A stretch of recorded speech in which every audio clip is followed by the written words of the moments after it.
Rrugtimi në këmbë nga Kaseli i Gjermanisë deri në Prishtinë e bëri për qëllime humanitare.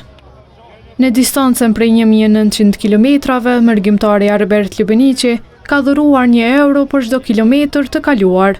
Për 45 ditë të radha, zej me moton €1 për kilometër dhe €1 për bashkëshoqëruesit. Përveç këtij, me mjete financiare u mbështet edhe nga miq e bizneset të ndryshme, duke mbledhur vlerën me mbi €17.000.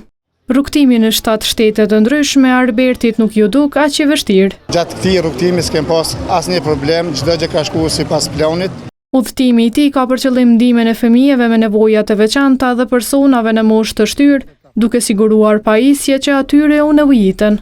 Shumë atje është ndarë, ne kemi porositur 2 kamion nga Republika Suedisë që në javët në vijim do të vinë nga atje dhe në ato kamion ka shtretër ndryshëm elektrik që janë për njerëzit me nevoja të veçanta, ka karroca, ka shëtitore, pampersa, gjëra të ndryshme për këto kategori.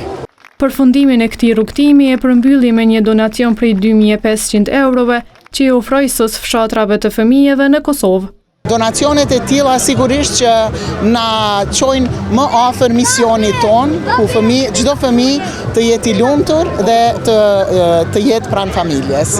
Nën kryetari i Prishtinës shkëmbënai aktivitetin humanitar e vlerëson si gjest që ndikon në mirëqenien e personave me nevojë. Një aktivitet humanitar i cili mendoj që është vazhdimsi e punës dhe humanizmit madh që mërgata gjithmonë ka dhënë për Kosovën. Një tjetër aktivitet humanitar që Arbert Lubeniqi ka bërë më parë ishte ai me biçikletë nga Kaseli në Istog në maj të vitit 2023.